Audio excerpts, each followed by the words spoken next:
Assalamualaikum warahmatullahi wabarakatuh. Saya Rara Gusmila dengan NIM 21108430007. Saya akan mempresentasikan skripsi saya dengan judul Implementasi Rumah Data Kependudukan dalam Upaya Optimalisasi Kampung Keluarga Berkualitas oleh DPPKB Kabupaten Sijunjung.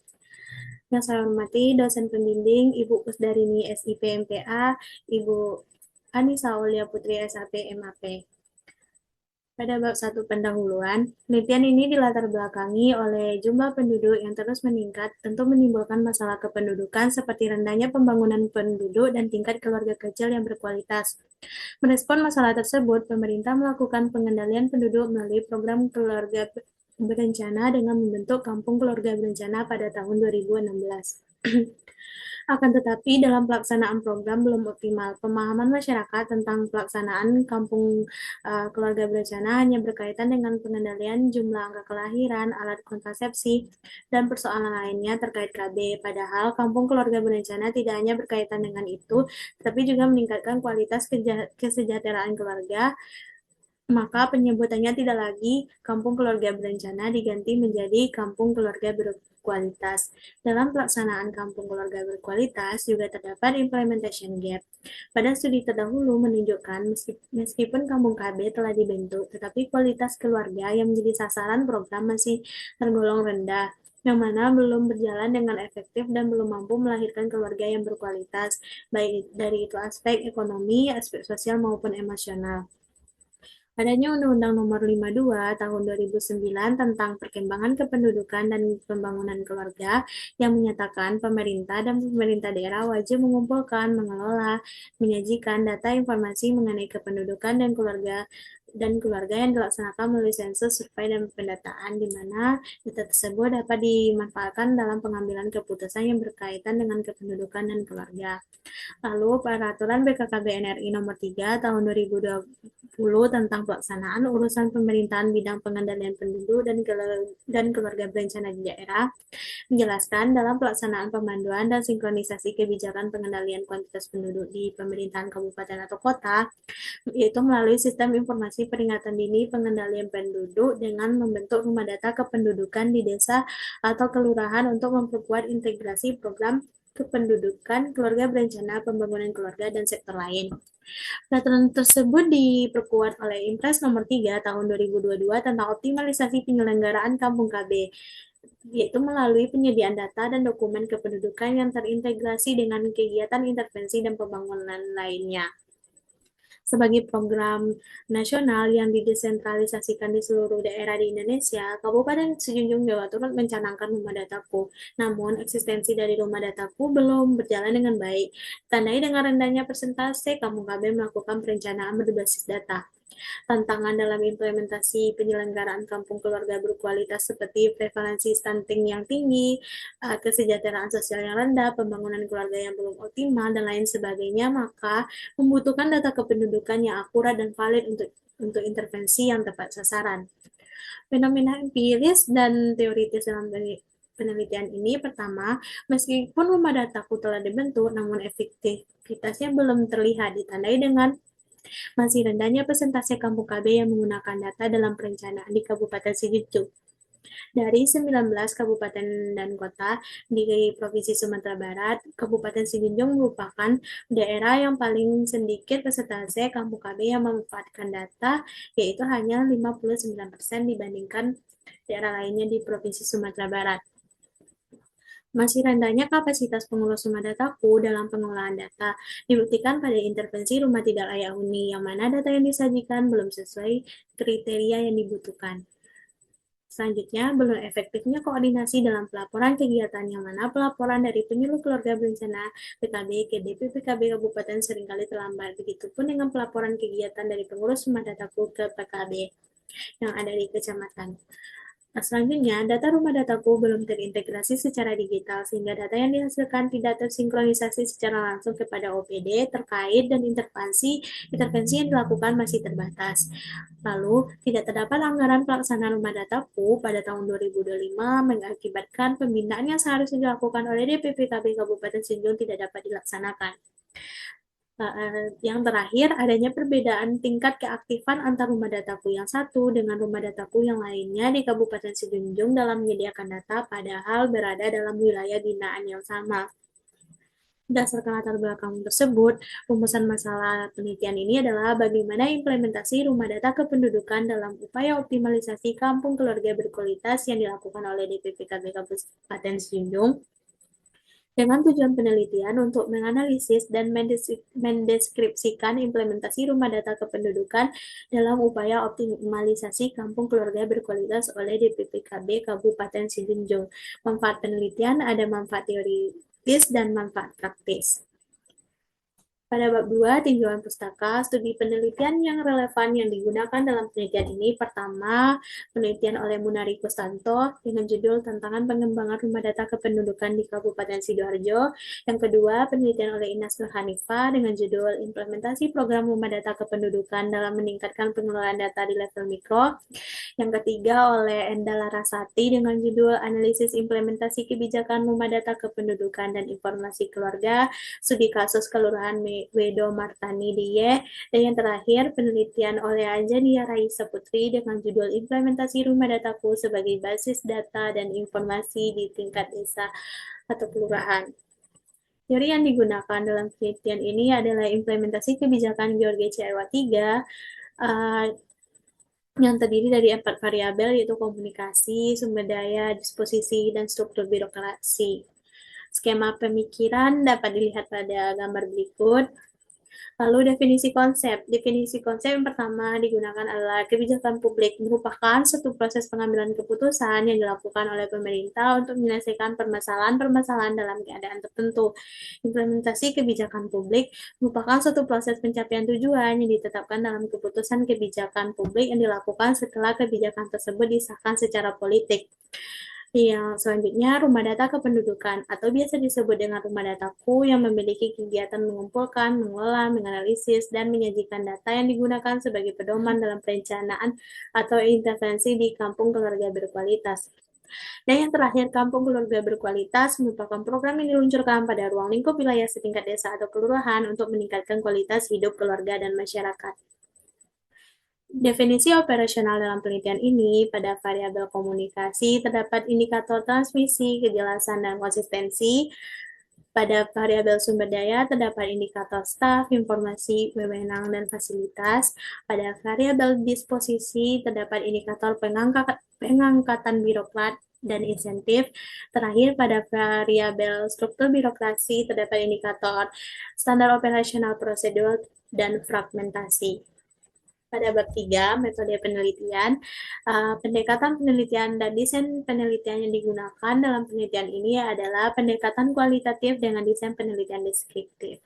Dengan teknik pengumpulan data, wawancara, observasi, dan dokumentasi, teknik pemilihan informan yaitu teknik purposive sampling, peranan peneliti adalah sebagai instrumen utama dalam penelitian.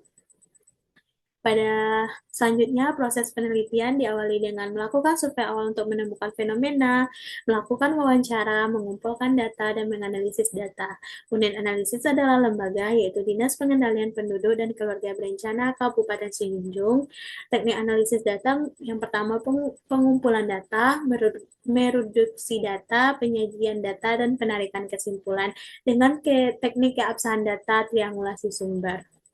Pada bab 4 lokasi penelitian ini berlokasi di Kabupaten Sijunjung, lebih tepatnya yaitu Dinas Pengendalian Penduduk dan Keluarga Berencana Kabupaten Sijunjung, melandaskan Peraturan Bupati Sijunjung Nomor 35 Tahun 2016 tentang kedudukan, susunan organisasi, tugas dan fungsi serta tata kerja. Dinas Pengendalian Penduduk dan Keluarga Berencana mempunyai tugas dan berperan dalam membantu Bupati merumuskan dan menerapkan kebijakan di daerah mengenai kependudukan, keluarga berencana, dan pembangunan keluarga di Kabupaten Sijunjung. Dinas Pengendalian Penduduk dan Keluarga Berencana Kabupaten Sijunjung ini beralamat di Jalan Impres, Pasar Impres, Nagari Muaro, Kecamatan Sijunjung, Kabupaten Sijunjung. Struktur birokrasi DPPKB Kabupaten Sijunjung dapat dilihat pada gambar berikut. Lalu pada bab 5, temuan dan analisis data pada variabel komunikasi. Pada indikator transmisi pelaksanaan rumah dataku secara berjenjang dimulai dari BKKBN selaku pengambil kebijakan kepada OPD bidang pengendalian penduduk tingkat daerah dan diteruskan kepada pengurus rumah dataku. DPPKB Kabupaten Sijunjung selaku leading sektor implementasi rumah dataku di tingkat daerah telah mentransmisikan pelaksanaan program kepada pengurus rumah dataku melalui kegiatan pembinaan. Hanya saja kegiatan tersebut belum dapat dilakukan kepada seluruh rumah dataku karena keterbatasan anggaran. Yang selanjutnya, indikator kejelasan. Implementator yang terlibat mulai dari pegawai bidang pengendalian penduduk, advokasi, dan penggerakan, PKB Kabupaten Sinjung selaku pengemban implementasi rumah dataku ini, penyuluh keluarga berencana, dan kelompok sasaran yaitu pengurus rumah dataku telah mengetahui dengan jelas terkait pelaksanaan rumah dataku.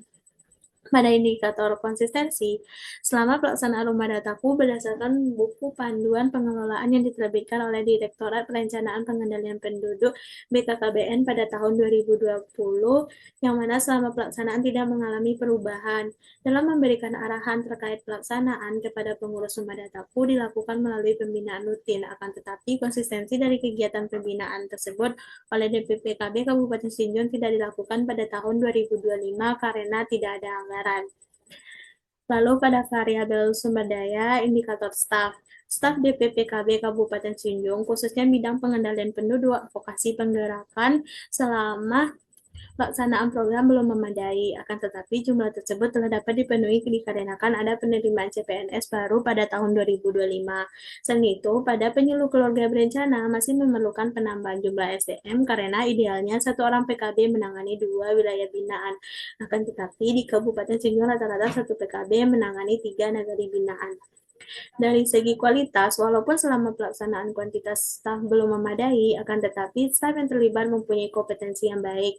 Hanya saja, peningkatan kapabilitas pengurus rumah dataku masih menjadi tantangan agar implementasi berjalan optimal guna mencapai tujuan yang ditetapkan. Pada indikator informasi, informasi yang dibutuhkan dalam pelaksanaan rumah dataku sudah tersedia, yaitu dalam buku panduan pengelolaan rumah dataku dan informasi keluarga yang dikeluarkan oleh BKKBN pada tahun 2020. Dalam buku tersebut dijelaskan secara rinci mengenai pelaksanaan rumah dataku, mulai dari tahapan pembentukan hingga pelaporan. Lalu terkait informasi kepatuhan pelaksana juga telah tersedia. Ketaatan pengurus rumah dataku dapat dilihat dari pembinaan dan evaluasi terhadap kegiatan yang telah dilakukan. Sementara itu, ketaatan PKB dilihat dari poin kinerja yang dicapai dalam pelaksanaan rumah dataku ini. Lalu, informasi ketaatan bidang pengendalian penduduk, advokasi, dan penggerakan melalui rapat rutin yang diadakan. Tersedianya informasi mengenai ketaatan pelaksana ini menunjukkan adanya mekanisme pengendalian pelaksanaan program yang dapat dipertanggungjawabkan. Lalu pada indikator wewenang, setiap pihak yang terlibat mengetahui dan memahami tugasnya masing-masing dalam pelaksanaan rumah dataku ini. Pegawai bidang pengendalian penduduk, advokasi, dan penggerakan bertugas dalam pembinaan, monitoring, dan evaluasi rumah dataku. Penyuluh keluarga berencana juga berwenang melakukan penyuluhan dan pendampingan rumah dataku. Pengurus rumah dataku mempunyai kewenangan dalam mengumpulkan, menganalisis, mengolah, dan menyajikan data. Pada indikator fasilitas, sarana prasarana pendukung pengelolaan rumah dataku masih belum optimal. Belum semua rumah dataku mempunyai sekretariat dan fasilitas pendukung seperti laptop atau komputer untuk updating data. Pengelolaan rumah dataku yang masih bersifat konvensional ini menyebabkan data belum terintegrasi secara digital dan mengakibatkan ruang gerak lintas sektor untuk intervensi menjadi terbatas. Hingga saat ini belum terdapat anggaran khusus untuk pengelolaan maupun operasional rumah dataku. Anggaran rumah dataku dapat bersumber dari dana swadaya masyarakat, anggaran dana desa, anggaran pendapatan belanja daerah, anggaran pendapatan belanja negara. Namun anggaran lebih dibebankan kepada nagari dan anggaran yang mampu disediakan nagari pun masih juga bersifat fleksibel. Variabel disposisi. Pada indikator pengangkatan birokrat, rumah dataku ini dilaksanakan langsung oleh bidang pengendalian penduduk, advokasi, dan penggerakan sebagai pelaksana utama atau leading sektor tanpa penunjukan petugas khusus, yang mana semua staf yang terdapat pada bidang PPAP ini sudah termasuk pelaksana. Staf yang terlibat sudah memiliki kemampuan dan kompetensi yang dibutuhkan dalam pelaksanaan rumah dataku ini. Dalam pelaksanaan rumah dataku ini dibutuhkan pelaksanaan punya kompetensi dan mau berdedikasi dalam menerapkan kebijakan. Pada indikator insentif, tidak dapat insentif dengan pelaksanaan rumah dataku dan insentif tidak mempengaruhi pelaksanaan program. Akan tetapi, insentif berpengaruh kepada pengurus rumah dataku sebagai ujung tombak yang dapat menentukan keberhasilan program. Tidak terdapatnya honorarium maupun insentif mempengaruhi komitmen dalam pelaksanaan tugas. Lebih dari itu, kondisi ini juga dapat menyebabkan lemahnya keberlanjutan program karena tidak tersedianya stimulan finansial. Kondisi di lapangan yang hanya mengandalkan kesukarelaan pengurus tanpa digaji maupun diberikan insentif berpengaruh pada sikap pengurus dalam pelaksanaan program. Terakhir, pada variabel struktur birokrasi. Pada indikator SOP, tidak terdapat SOP dalam pelaksanaan rumah dataku, hanya saja mengacu pada buku panduan yang dikeluarkan oleh BKKBN. Dalam buku tersebut telah dijelaskan secara rinci mulai dari tahapan pembentukan hingga pelaporan. Lalu pada indikator fragmentasi dan koordinasi terdapat dalam pemanfaatan data. Setiap pihak yang terlibat saling berkoordinasi. Pengurus rumah dataku berkoordinasi dengan Nagari dalam menindaklanjuti data. Nagari juga berkoordinasi dengan OPD mengenai data yang perlu ditindaklanjuti, dan koordinasi juga dilakukan antar OPD dalam mensinkronisasikan serta meningkatkan sinergitas optimalisasi penyelenggaraan kampung keluarga berkualitas ini. Meskipun koordinasi dalam pemanfaatan data dilakukan yang baik, akan tetapi eksistensi rumah dataku itu sendiri yang belum semuanya aktif dalam menyediakan data, sehingga pelaksanaan rumah dataku dalam upaya optimalisasi kampung KB juga belum berjalan dengan optimal. Dari 62 kampung KB, hanya sebanyak 39 kampung KB yang melakukan perencanaan intervensi berdasarkan data rumah dataku. Pada bab 6, penutup kesimpulan dalam penelitian ini, implementasi rumah dataku dalam upaya optimalisasi kampung KB oleh DPPKB Kabupaten Cianjur belum terlaksana dengan optimal. Transmisi pelaksanaan belum menyeluruh kepada pengurus rumah dataku. Jika dilihat dari sumber daya manusia, jumlah tenaga penyuluh keluarga bencana masih terbatas, dan pelaksanaan belum mendukung anggaran yang memadai. Hingga saat ini belum terdapat anggaran khusus untuk pengelolaan operasional rumah dataku. Pada tahun 2023 dan 2024 terdapat anggaran pendampingan rumah dataku dari APBN. Namun, pendistribusian anggaran tersebut belum merata kepada seluruh rumah dataku yang ada di Kabupaten Sijunjung. Pengelolaan rumah dataku konvensional mengakibatkan data tidak terintegrasi secara digital sehingga intervensi pun juga masih terbatas. Pelaksana sudah memiliki kompetensi yang dibutuhkan dan insentif tidak mengaruhi pelaksanaan. Namun, insentif berpengaruh terhadap pengurus rumah dataku. Tidak adanya stimulan finansial dan hanya mengandalkan kesukarelaan mempengaruhi pengurus dalam melaksanakan kegiatan dan keberlanjutan program. Fragmentasi dan koordinasi terlihat dalam aspek pemanfaatan data. Semua pihak yang terlibat mempunyai peranan masing-masing dan saling berkoordinasi. Meskipun demikian, keberhasilan koordinasi dalam pemanfaatan data tentu didukung oleh ketersediaan data rumah dataku. Namun pada kenyataannya, tidak semua rumah dataku yang aktif dalam penyediaan data untuk perencanaan atau intervensi tersebut. Berdasarkan kesimpulan dan dari temuan dan analisis data, maka peneliti memberikan saran, yaitu pertama, Dinas Pengendalian Penduduk dan Keluarga Berencana Kabupaten Sijunjung dapat meningkatkan kapasitas pengurus rumah dataku yang dilakukan melalui pembinaan secara teratur dan menyeluruh agar setiap pengurus mempunyai pemahaman dan kompetensi dalam melakukan kegiatan pada rumah dataku. Dua, melakukan penambahan jumlah penyuluh keluarga berencana di Kabupaten Sijunjung sehingga beban kerja lebih merata. Ketiga, memberikan penguatan dukungan anggaran untuk pengelolaan dan operasional rumah dataku, yang mana pemerintah pusat maupun pemerintah daerah dapat mengalokasikan anggaran khusus yang berkaitan dengan keberlangsungan rumah dataku.